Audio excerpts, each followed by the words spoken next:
for a local standpoint there, for artists that are trying to get into the game, best way you think starting off is trying to go independent, or should they even be shooting for these dinosaurs like the commercial big record labels now? At the end of the day, like, unless you have something to bargain with, like Mook and Fair, when Who's Your Daddy first came out, they got offered a bunch of deals from Warner Brothers, Interscope, Dyme, but they were all bullshit deals. You know what I'm saying? Like, sell your soul, we're going to take 30% of your touring, we're going to take 30% of your merchandise, we're going to take 30%.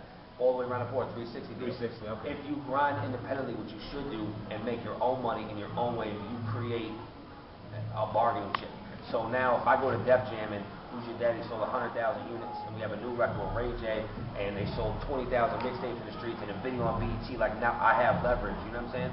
So, like, that's what's up. You have to be able to create leverage. Like, it's like anything else. Like, how can someone walk into you and offer you something that you already do? You know what I'm saying? If you have 5 artists, or you have a clothing deal, they need to create the leverage. You know what I'm saying? So if you don't have leverage, like, there's no sense in even trying to, like, go after that dream. And I wouldn't even really, unless you really want to become a machine, I wouldn't even suggest trying to go after a major deal. You know what I'm saying? Unless you're independent first. Okay, so you say start the independent route, go ahead and try bang down some doors, be able to get enough.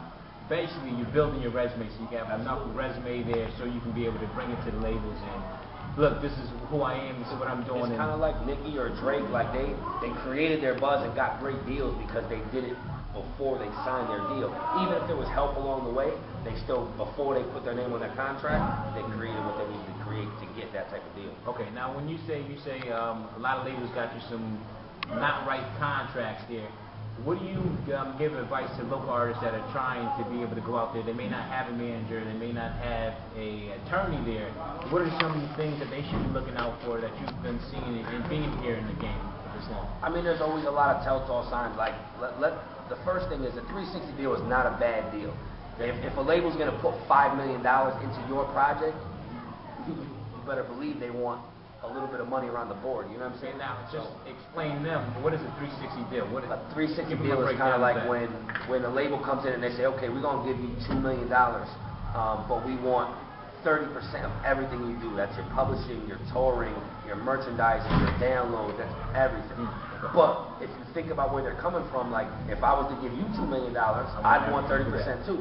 But again, that goes back to, if they don't have to do the marketing for you and break the record for you and pay for your beats and pay for your production and pay for your studio time, those are things, again, where you create a balance where they don't have to put all that extra money up. If they want to put up $2 million, that $2 million is going to go into the actual project, not into paying for features, paying for production, paying for studio time. Mook and Fair have their own studio, so we don't get wax studio time. Cut that down. Because I book a lot of shows and they have a lot of relationships, they get a lot of features for low money, where if they were nobodies or didn't do the work, they would have to pay $5,000, $7,000.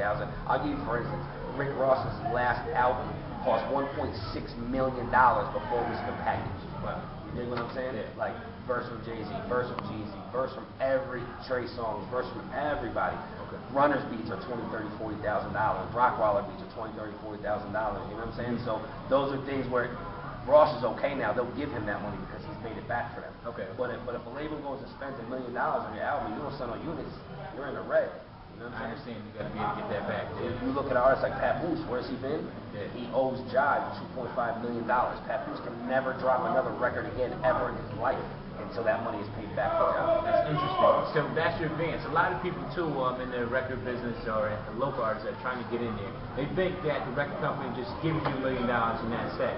How does that work? Do you get a specific bank account where that $1 million goes towards? They cut you a check. They'll cut you a check. But the thing is this: if they give you $1 million advance, but your overall project is $2.5 million, if you make back the $1.5 million that they invest in your project, that $1 million is yours. Okay. Without paying it back. So there is a certain cutoff where they will but if they only made back $500,000, you now owe that $1 million back because they didn't make any recoupable money off it. Okay. Like in an instance where Mook and Fair, they made back and recouped the label all their money, so everything was free and clear. You know what I'm saying? Another thing you want to stay away from, I mean, the labels always want to own your masters. That's another thing that Mook and Fair did. They own 100% of their masters. You know what I'm saying? They gave up nothing up. They gave up no publishing. That's what's up. Because they were patient, but they spent their own money, and you don't want to just go sign for your first deal. You don't know what that's going to be like. You know what I'm saying? That could be a horror story. You see it every day. Like, artists get signed, and you just get shelved. Like, they just sit there and sit there. And once you're on a shelf, like, you're not coming off of it. Nothing. Unless you spend the amount of money to get it cracking to where the label says, okay, you know, we'll let the dude live now. Okay, so now Mook and Fair, they're popping, they're doing their thing now. What's next with Mook and Fair?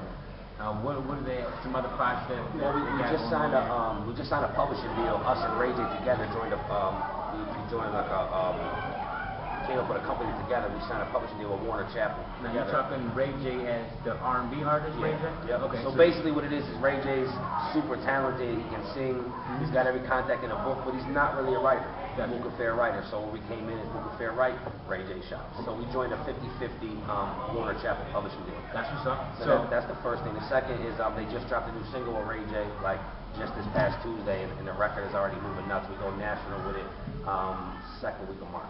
That's what's up. Now, when you say you go national with it, it's almost like you already know that you're going to go national with it. Yeah. How do you already have that standpoint where it's like, It's that record. yeah, it's just that record's going national versus another artist that may be having a hard time just going regional or local. Yeah. Like, No, I mean, you got to test press the record, you know what I'm saying? So when you get a record out, you want to send it through all the major blasts, the Blast King, the bottom feeders, the DigiWax, MP3 Wax, and if you get positive feedback on your record, then you know that's the one. If nobody gets feedback, that's not the record you want to look at. You know what I'm saying? At the end of the day, also, you got to kind of know, like a lot of times, a hit record to somebody is not a hit record to somebody else. Gotcha. So you got to kind of have that feeling to where it's going to work at. But again, you got to know your markets. Like the Connecticut market is different than the rest of these markets. You know what I'm saying? Out in Cali, out in Florida, there's no DJs, there's no mix show. Like you're spoiled. Like in Connecticut, you don't realize how good the radio station